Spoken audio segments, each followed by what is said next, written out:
अस्सलाम वालेकुम, आप देख रहे हैं शहजाद इकबाल एक्सक्लूसिव। क्या पाकिस्तान ने अफगानिस्तान की सरजमीन पर कल एयर स्ट्राइक्स की और क्या यह बात दुरुस्त है जो अफगान तालिबान कह रहे हैं कि उसमें बच्चों की हलाकतें हुई हैं? बॉर्डर मैनेजमेंट में सिक्योरिटी फोर्सेस को किन चैलेंजेस का सामना है और जनरल फैज और जनरल बाजवा का क्या कोई किरदार था टीटीपी को दोबारा पाकिस्तान में रीसेटल करने का, और जनरल फैज का जो ट्रायल है वो कहां तक पहुंचा है, क्या फैसला अनकरीब आ जाएगा? ये तमाम वो मौजूआत हैं जो कि आज सहाफ़ियों के साथ डिस्कस किए गए। आज DGI-SPR ने ब्रीफिंग दी है लेफ्टिनेंट जनरल अहमद शरीफ साहब ने, और ये पिछले 20 दिन में कोई दूसरी ब्रीफिंग थी सहाफ़ियों के साथ, और आज भी बड़ी तादाद में सहाफ़ी मौजूद थे। फॉर्मेट वही था, पहले उन्होंने ब्रीफ किया पाकिस्तान की सिक्योरिटी सूरत-ए-हाल के हवाले से, और फिर सहाफ़ियों के अपने सवालात थे जो कि जाहिर सी बात है सिक्योरिटी के हवाले से थे, और कुछ नीम सियासी भी थे। उनके क्या जवाब आता है ये तमाम मैं आपको तफसील से बताऊँगा। लेकिन एक बड़ी दिलचस्प चीज़ ऑब्जर्व की है मैंने पिछले 20 दिनों में, क्योंकि DGI-SPR 2 दफ़ा ब्रीफ कर चुके हैं। इस दौरान हमें चीफ मिनिस्टर सोहेल आफरीदी साहब ने भी मदऊ किया था, वहाँ पर भी सहाफ़ी मौजूद थे, और दोनों तरफ से इस जंग को लेकर, इस लड़ाई को लेकर जिम्मेदारी किसकी है, बिल्कुल ही दो मुख्तलिफ पॉइंट ऑफ व्यू सामने आ रहे हैं, बिल्कुल बरक्स है, 180 डिग्रीज का फ़र्क है। कोई जिम्मेदारी किसी और पर डाल रहा है, कोई किसी और पर डाल रहा है। ये क्या मामला है मैं तफसील से आज डिस्कस करूंगा, और इसका हल होना कितना ज़रूरी है इस सर्कमस्टांसेस में, जहाँ पे अब हम देख रहे हैं कि पेशावर में FC हेडक्वार्टर पे हमला हो जाता है, कचहरी के बाहर इस्लामाबाद में हमला हो जाता है। तो अब हमारे पास ज़्यादा वक्त रहा नहीं है कि एक दूसरे के ऊपर इल्ज़ामात लगाएं और ब्लेम गेम करें। जिम्मेदारी सबको लेनी होगी।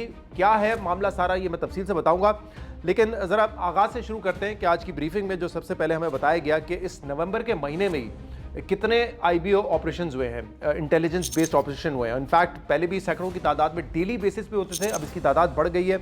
आज हमें बताया गया कि जो काइनेटिक एफर्ट्स हैं, काउंटर टेररिज्म एफर्ट्स हैं, उसमें जो काइनेटिक अटैक्स हैं या जो ऑपरेशंस हैं वो 233 पर डे हैं। 4910 IBOs जो है ये सिर्फ पिछले 20 दिनों में हुए हैं। 206 इसमें दहशतगर्द मारे गए, 57 शहादतें हुई हैं, जिसमें 22 आर्मी के लोग हैं, 24 सिविलियन हैं, और 11 का ताल्लुक जो है वो डिफरेंट सिक्योरिटी फोर्सेस से। और जो सबसे ज़्यादा दहशतगर्द मारे गए हैं पिछले 20 दिनों में, उनमें 140 जो है वो खैबर पख्तूनख्वा से हैं।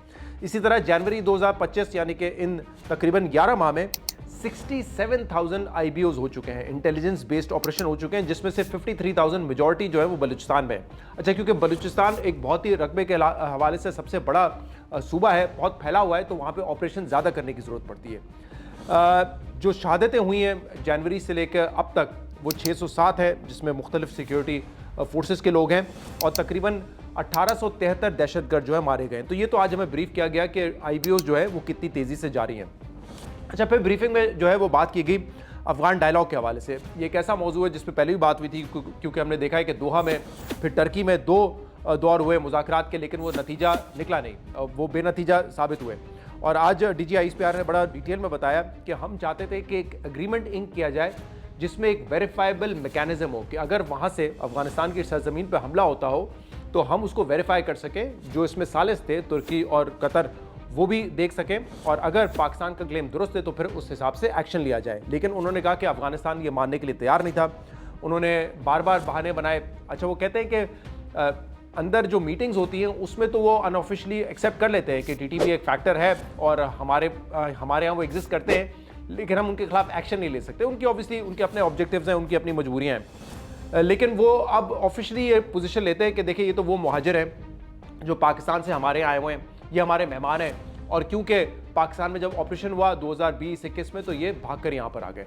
तो इसका बड़ा एक सिंपल जवाब था जो पाकिस्तान ने उनको दिया है अफगान तालिबान को, कि अगर आपको लगता है कि ये पाकिस्तानी है और आप इनकी मेहमान नवाजी कर रहे हैं तो काइंडली हमें हैंड ओवर कर दें, हम डील कर लेंगे इनसे।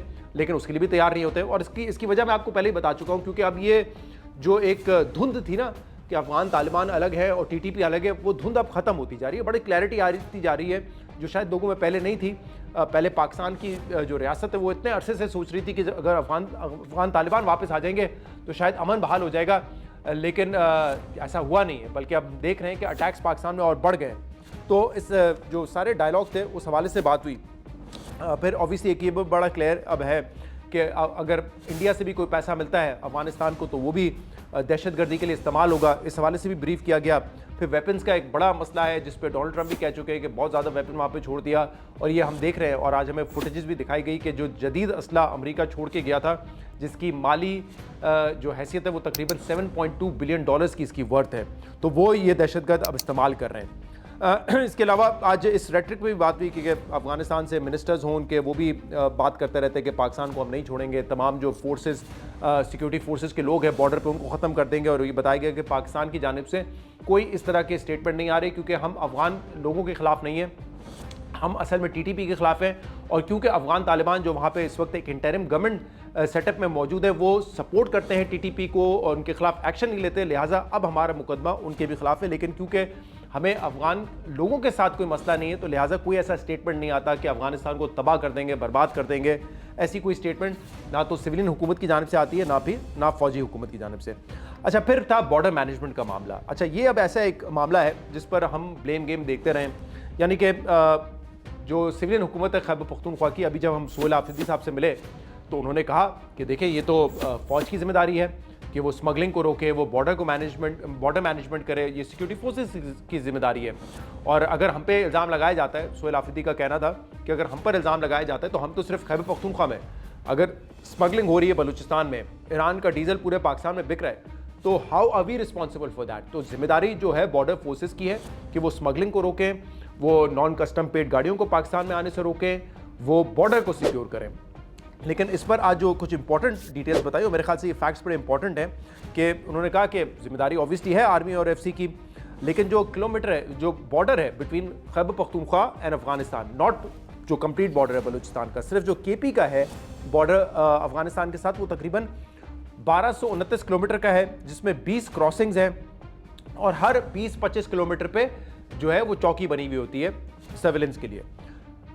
और हमें उसकी पिक्चर्स भी दिखाई गई, और इनफैक्ट मैं तो पहले कवर भी कर चुका हूँ जाके मुख्तलिफ एरियाज़ में। ये जो बार जो फेंसेस बनाई गई थी, तो उसकी आज हमें वीडियोस भी दिखाई गई कि वो टेरेन कितना मुश्किल है और वहाँ पे फेंसिंग की गई है। लेकिन फिर ये हमें बताया गया आज के फेंसिंग तो कर ली है, लेकिन ये फेंसिंग इतनी मौसर इसलिए नहीं है क्योंकि फेंस काट के वो अंदर आ जाते हैं, दरअंदाजी करते हैं, कुछ ही मिनट लगते हैं उनको, वो पूरा फेंस काटते हैं, पूरी गाड़ियाँ वहाँ से लेकर आ जाते हैं। तो इसके लिए उन्होंने कहा कि ज़रूरी है कि हम फायर एंड ऑब्जर्वेशन सिस्टम हो इन फेंसेस पे, तभी ये जाके यूज़फुल होगा, लेकिन उसके लिए पैसा बहुत दरकार है।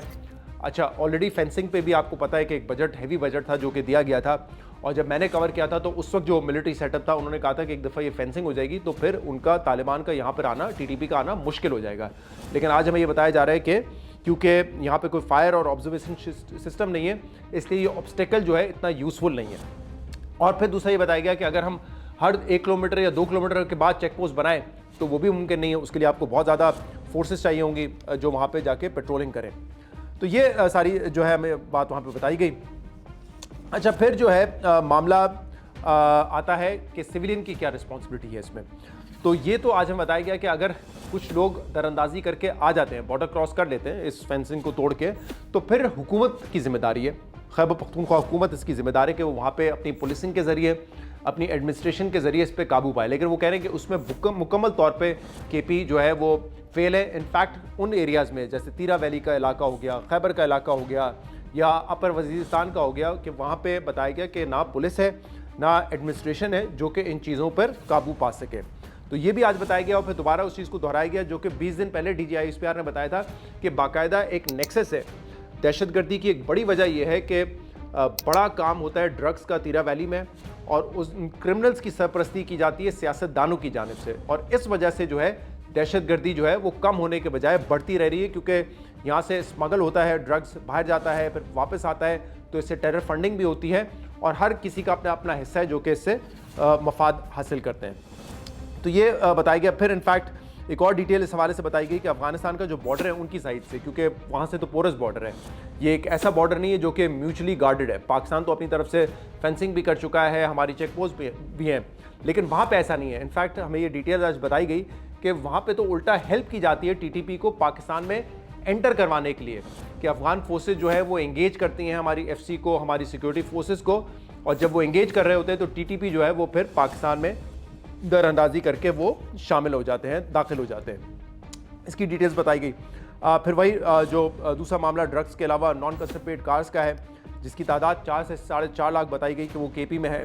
अब अगर वो कहते हैं कि कस्टम पेड नहीं होगी, जिसका पता ही नहीं होगा कि गाड़ी का नंबर क्या है, चेसिस नंबर क्या है, कहाँ से आई हैं, तो वो हमलों के लिए इस्तेमाल होती हैं और उसको ट्रेस बैक करना बड़ा मुश्किल हो जाता है। अफ़गानिस्तान के जो लोग हैं, अफ़गानी जो पाकिस्तान में हैं, उनकी रिपैट्रिएशन के हवाले से बताया गया कि अब तक तकरीबन 1.79 मिलियन, तकरीबन 18 लाख लोग जो है अफ़गानी, वो रिपैट्रिएट किए जा चुके हैं। अच्छा, फिर आज की ब्रीफिंग में और पिछली ब्रीफिंग में ये फ़र्क था कि पहले हमें बताया गया था जो नेशनल एक्शन प्लान है, खैबर पख्तूनख्वा हुकूमत उस पर बिल्कुल अमल दरामद नहीं कर रही। जो 14 नुकात थे 2020-21 में जिनको फाइनल किया गया, पहले 20 नुकात थे, उस पर अमल दरामद नहीं हो रहा। लेकिन आज कंपैरिजन ड्रॉ किया गया बलूचिस्तान के साथ, क्योंकि लास्ट टाइम मैंने ही सवाल किया था कि अगर सियासी सरपरस्ती है क्रिमिनल्स की और उस वजह से दहशतगर्दी केपी में है, तो बलूचिस्तान में जो दहशतगर्दी है उसकी वजह क्या है।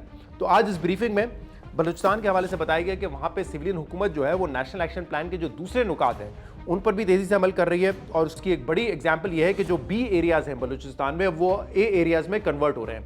जिन लोगों को नहीं पता उनके लिए बता देते हैं कि बलूचिस्तान में 2 कैटेगरीज है एरियाज़ की, ए एंड बी। ए वो एरिया है जहाँ पे पुलिस होती है, पुलिस वहाँ पे पुलिसिंग कर रही होती है, जैसे किसी भी पाकिस्तान के और शहर में होता है। बी एरियाज़ वो है जहाँ पे पुलिस का कंट्रोल नहीं है और वहाँ पे लेवीज़ का कंट्रोल होता है। तो वो आज बताया गया कि बहुत सारे बी एरियाज़ जो है वो ए एरिया में कन्वर्ट हो रहे हैं, यानी कि वहाँ पे प्रॉपर पुलिसिंग का एक निज़ाम है।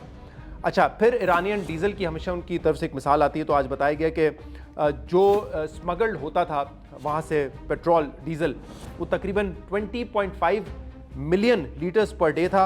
लेकिन अब हुकूमत की एफर्ट्स की वजह से, यानी बलूचिस्तान हुकूमत की वजह से और फोर्सेस की कार्रवाइयों की वजह से, वो जो 20.5 million litre per day Iranian diesel आता था, अब वो सिर्फ 2.7 मिलियन लीटर्स आता है, यानी कि तकरीबन 10% रह गया है जो कि पहले आता था।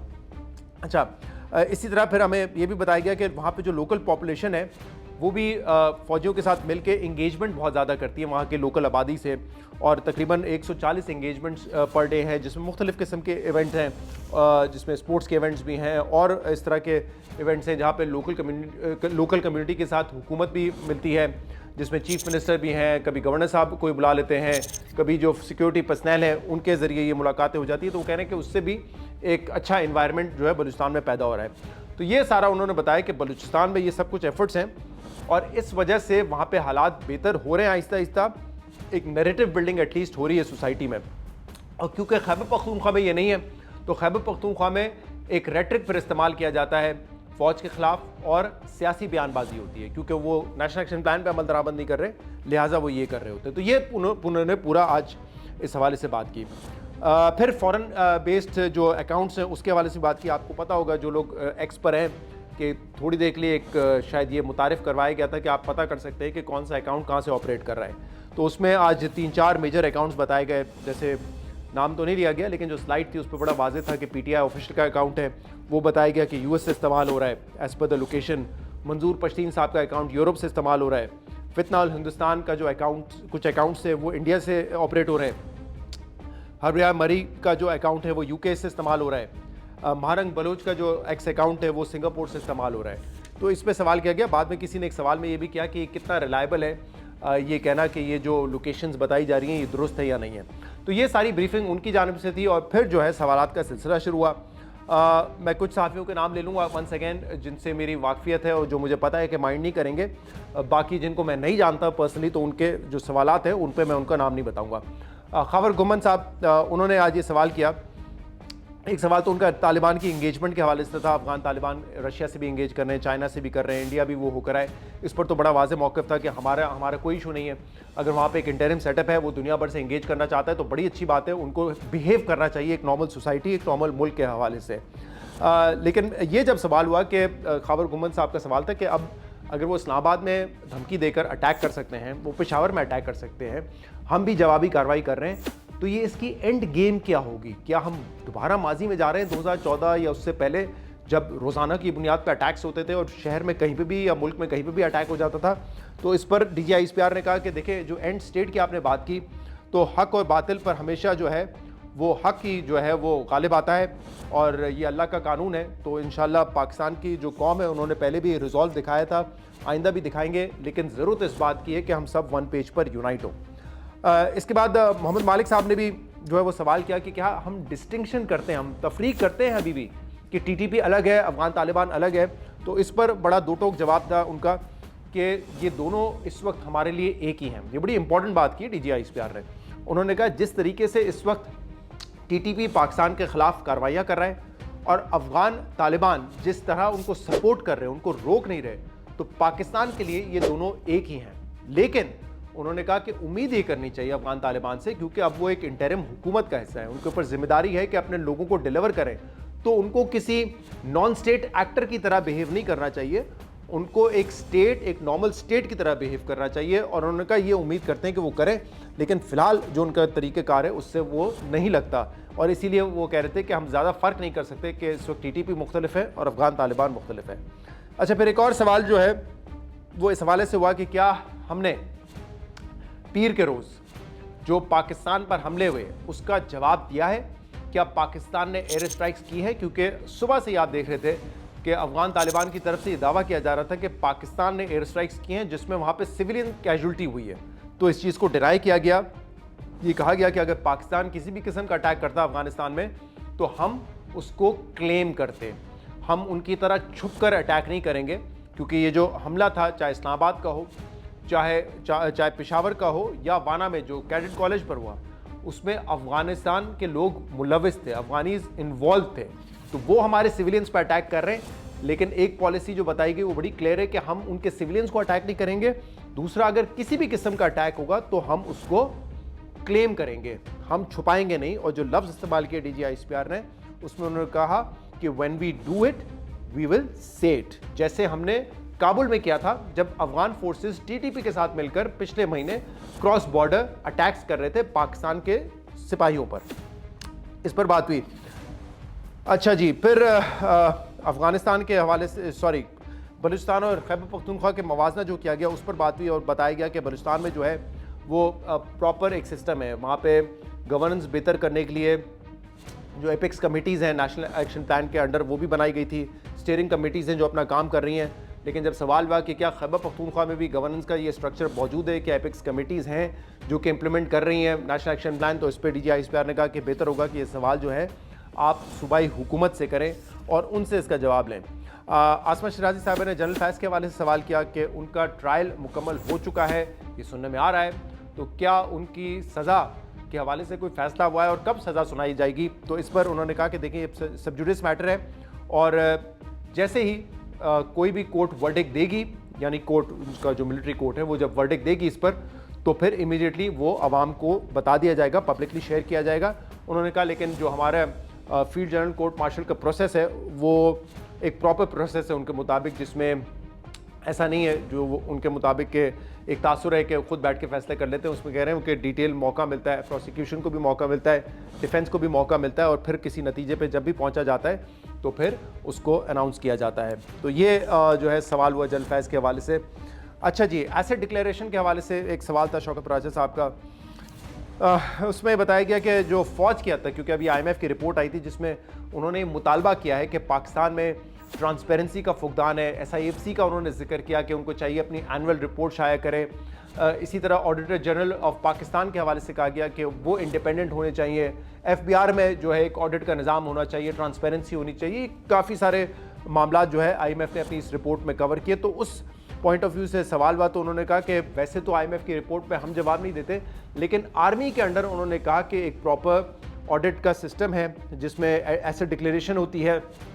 हर ऑफिसर या हर सिपाही जो है हर साल अपने एसेट डिक्लेयर करता है, उसका इंटरनल ऑडिट सिस्टम भी है, और AGP जो है वो भी उसको ऑडिट कर सकता है।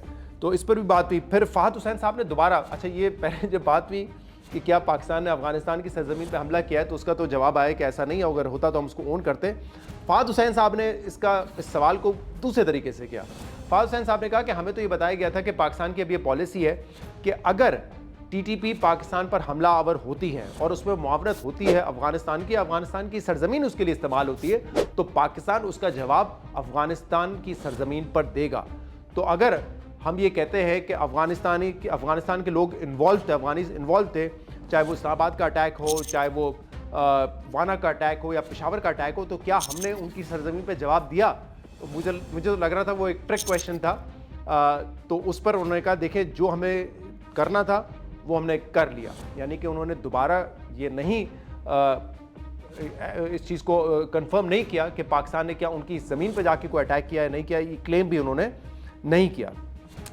अच्छा, इस हवाले से एक और ज़राए से हमने जब बात की थी तो हमें ये ख़बर हमारे साथ शेयर की गई कि अभी टर्की का एक डेलीगेशन जो है वो एक्सपेक्टेड है कि पाकिस्तान आएगा, और सुनने में आ रहा है कि जो उनके इंटेल चीफ के हेड हैं वो पाकिस्तान आएंगे, और ये एक और कोशिश होगी तुर्की की जानिब से और ईरान की जानिब से कि पाकिस्तान और जो अफ़गानिस्तान के मामलात हैं उनको सॉर्ट आउट किया जाए, उसमें एक और कोशिश होगी। तो उससे पहले मैं अगर का लफ्ज़ इस्तेमाल कर रहा हूँ, अगर हम कोई अटैक उनकी सरजमीन पे करेंगे भी तब भी हम उसको क्लेम नहीं करेंगे, क्योंकि हम एक और मौका देना चाहते हैं, और क्योंकि तुर्की ने बड़ा अच्छा रोल प्ले किया, एक सालिस का किरदार अदा किया।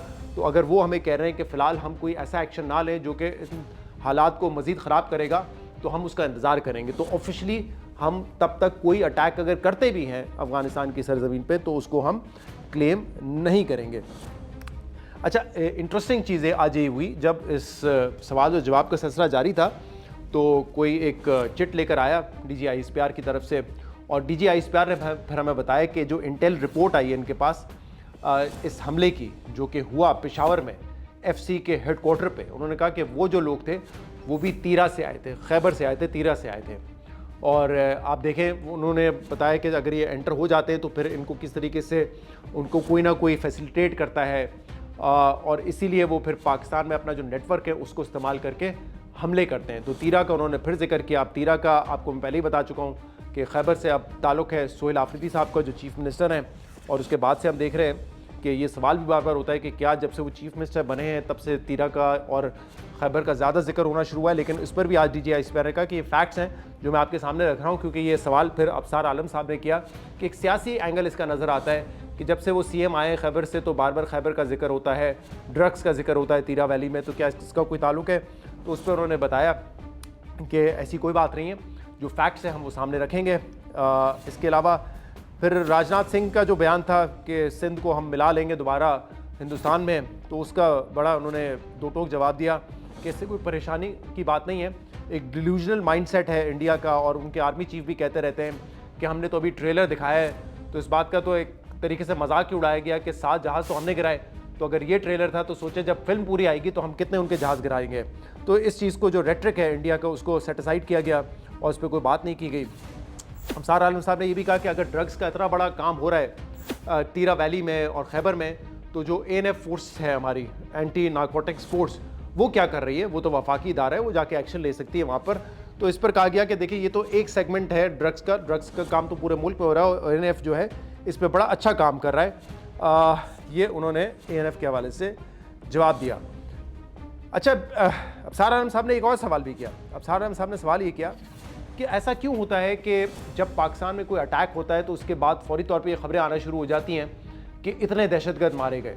अब ये एक ऐसा सवाल है जो आम आदमी भी सोचता है कि अक्सर हम देखते हैं कि कोई हमला पाकिस्तान में हो तो उसके बाद पुलिस की तरफ से क्लेम होता है या सिक्योरिटी फोर्सेस की तरफ से क्लेम आता है कि हमने इतने दहशतगर्द मार दिए हैं। तो ये अफसार आलम का सवाल था जिस पर DGISPR ने कहा कि देखें ये आपने नैरेटिव बनाने की कोशिश की है, लेकिन आपको क्या पता कि नवंबर के महीने में हमने इतने सारे जो दहशतगर्द मारे हैं उसके पीछे हम कब से काम कर रहे थे, कब से उनको ट्रेस कर रहे थे, कब से हम अपने आप को इक्विप कर रहे थे कि ये हम इस तरह के ऑपरेशन कर सकें।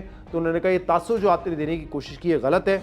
ऐसा नहीं है कि पहले भी दहशतगर्द ये मौजूद थे लेकिन जानबूझ के उनको नहीं मारा जा रहा था और अब क्योंकि हमले हो रहे हैं तो हम उनको मार रहे हैं। कह रहे हैं, उन्होंने कहा कि जब हमें इंटेलिजेंस मिलती है इस हवाले से और हम इक्विप्ड होते हैं तो हम उन पर अटैक करते हैं। फिर अजमल जामी साहब हैं, उन्होंने सवाल किया कि क्या आप ये कहना चाह रहे हैं कि सोहेल आफरीदी साहब जो हैं ये जो काश्त होती है ड्रग्स ये उनकी ज़मीन है? तो इस पर तो उन्होंने जवाब दिया कि देखिए ये कोई पटवारी निज़ाम नहीं है हमारे पास जिसमें हम बता सकें ये ज़मीनें कितनी हैं। अलबत्ता उन्होंने ये कहा कि वहाँ पे सियासी सरपरस्ती ज़रूर होती है जो भी ड्रग्स का कारोबार होता है। 27th अमेंडमेंट के हवाले से भी जामी साहब ने सवाल किया कि क्या किसी को वाइस चीफ बनाया जा रहा है और जो CDF का ओहदा है उसका नोटिफिकेशन कब होगा। तो एक तो उन्होंने बड़ा क्लियर कर दिया वाइस चीफ का कोई ओहदा नहीं आने जा रहा है और उन्होंने कहा कि अगर ये आता तो फिर हुकूमत इसका फैसला करती। दूसरा, उन्होंने CDF के हवाले से बताया कि अब जो दुनिया भर में मिलिट्री स्ट्रैटेजी है वो तब्दील हो रही है, तो लिहाजा जो आपके आर्मी चीफ होंगे वो CDF भी होंगे ताकि एक मल्टी डोमेन वॉरफेयर में बेहतर एक सिनर्जी नज़र आए और जो आपकी मिलिट्री इकोनॉमाइजेशन है वो भी हो सके। लेकिन जो एयरफोर्स होगी या आर्म फोर्सेस हैं या जो नेवी है, उनका जो अपना स्ट्रक्चर है, अपनी जो इंडिपेंडेंस है और उनका जो एडमिनिस्ट्रेटिव रोल है, वो सीडीएफ के पास नहीं जाएगा। वो तमाम फोर्सेस का अपने पास ही रहेगा। जो इस वक्त है वो उस पर स्टेटस को ही रहेगा। इसके अलावा जो है एक सवाल हुआ, हाँ ये बड़ा इंटरेस्टिंग सवाल था, और ये सवाल से था कि जब टीटीपी को लाके बसाया गया 2021 में, पहले इमरान खान ने बात की, फिर वो मटीरियलाइज नहीं हो सका, फिर 2022 में कहते हैं कि कुछ लोग आए। ऑल्दो मैं अपने मुख्तलिफ प्रोग्राम्स में और वीलॉग्स में ये बता चुका हूँ कि जो भी उस वक्त पॉलिसी मेकर्स थे, इंक्लूडिंग जो उस वक्त पाकिस्तान के सफ़ीर थे अफगानिस्तान में, वो डिनाई कर चुके हैं कि कभी भी टीटीपी को यहाँ पे लाके बसाया गया। इनफैक्ट जो लोग दावा भी करते हैं, उन्होंने आज तक बताया नहीं कि कब और कहाँ लोगों को लाके बसाया गया। ये बात फैक्ट है कि जब अफगानिस्तान की हुकूमत आई, वहाँ पे अफगान तालिबान की हुकूमत आई अफगानिस्तान में, तो बहुत सारे लोग इंडिविजुअली आते रहे, लेकिन बाय पॉलिसी किसी को यहाँ लाके बसाया गया। अभी तक किसी ने ये बताया नहीं कि हम फला इलाके में इतने लोग आए। और मैंने जैसे कहा कि उस वक्त जो ऑफिशियल्स थे पाकिस्तान के, जो इस पॉलिसी का हिस्सा थे, वो खुद डिनाई करते हैं ऐसा कुछ नहीं हुआ। बहरहाल सवाल आज ये हुआ कि क्या जनरल फैज़ और जनरल बाजवा की वो पॉलिसी थी जिसकी वजह से टीटीपी को यहाँ पे लाके बसाया गया, क्योंकि डिफेंस मिनिस्टर ख्वाजा आसिफ कहते हैं कि वो भी इसके जिम्मेदार हैं। तो इस पर DGISPR ने कहा कि देखें, जो फ़ौज है ना, वो सिविलियन हुकूमत के मातहत होती है। तो उस वक्त की हुकूमत यानी पाकिस्तान तहरीक इंसाफ की हुकूमत ने जो फैसला किया था, फ़ौज को उसको फॉलो करना ज़रूरी था। तो वो अगर पॉलिसी थी वापस लोगों को बसाने की, टीटीपी के लोगों को, तो या बातचीत करने की, तो वो हुकूमत का फैसला था और फ़ौज उसको फॉलो करती है। बिल्कुल ऐसे ही जैसे कि कोविड में फ़ौज ने सपोर्ट किया सिविलियन हुकूमत का, या जैसे SIFC की एग्जांपल दी उन्होंने कि आज अगर SIFC में कुछ फ़ौजी ऑफिशियल्स मौजूद हैं तो वो हुकूमत की रिक्वेस्ट पर है। हुकूमत ने कहा है आप हमें अपनी टेक्निकल सपोर्ट दें, तो लिहाजा वो सपोर्ट हम आपको दे रहे हैं। तो ये सवाल और जवाब का सिलसिला हुआ, लेकिन मैं अब अपना इस पर कॉमेंट दे देता हूँ आपको। मेरी क्या ऑब्जर्वेशन है, 2 DGISPR साहब ने ब्रीफिंग दी, एक सोहेल आफरीदी साहब ने दी। एक तरफ से हमें सुनने को ये मिलता है कि ये जो सिविलियन हुकूमत है, ये ना नेशनल एक्शन प्लान को इम्प्लीमेंट कर रही है। फ़ौज का काम होता है कि ऑपरेशन करके इलाके को खाली करवाना और इसके बाद उस जगह की देखभाल करना, या उस जगह पे सिविलियन हुकूमत ने जो है ये गारंटी करना होता है कि वहाँ पे पुलिसिंग हो, वहाँ पे इंतज़ामिया अपना काम करे, ताकि ये दहशतगर्द दोबारा ना आए। होल्ड करना जो है ना, वो फ़ौज का काम नहीं है। फ़ौज क्लियर कराती है और वहाँ से चली जाती है। हुकूमत का काम है कि उस जगह को अब होल्ड करे, वहाँ पे अमन ला कर दिखाए। तो फ़ौज की तरफ से या DGISPR की तरफ से जो भी ब्रीफिंग होती है, उसमें कहा जाता है कि हुकूमत अपना ये काम नहीं कर रही। ना वो नॉन कस्टम पेड गाड़ियों के हवाले से एक्शन ले रही है, ना वो ड्रग्स को वहाँ पे ख़त्म कर रही है, बल्कि उसकी क्रिमिनल सरपरस्ती होती है, बल्कि क्रिमिनल्स की जो है पॉलिटिकल सरपरस्ती होती है, ये उनका कहना है। तो जो वहाँ से हमें एक सारा ब्रीफ मिलता है और जो एक तासुर कायम होता है कि इसमें तो सोहेल आफरीदी साहब खुद इन्वॉल्व हैं, इसमें तो PTI के अपने पॉलिटिशियन इन्वॉल्व है, वो कुछ काम नहीं करना चाहते जिसकी वजह से दहशतगर्दी है। लेकिन जब हम दूसरी साइड पे जाके हमने पॉइंट ऑफ व्यू सुना सोहेल आफरीदी साहब का और उनके साथ जो दूसरे पाकिस्तान तहरीक इंसाफ के लोग थे, वो कहते हैं कि देखिए जिम्मेदारी तो उनकी है, जो बॉर्डर पे मौजूद हैं, जो कि स्मगलिंग को रोक सकते हैं, तो जिम्मेदारी उन पर आती है। यानी कि आप देख रहे हैं कि बिल्कुल 180 डिग्री बरक्स पॉइंट ऑफ व्यू है, एक दूसरे पे जिम्मेदारी डालने की कोशिश की जा रही है। अच्छा, ऐसे फोरम्स पे जैसे DGISPR के साथ आज हमारी ब्रीफिंग थी, अगर कोई नीम सियासी सवाल भी होता है तो उसका जवाब नहीं देते। वो कहते हैं ये सियासी सवाल है, ये आप सियासतदानों से करें। जैसे IMF की रिपोर्ट पर भी आज कहा गया ये सियासी सवाल है, सियासतदानों से करें।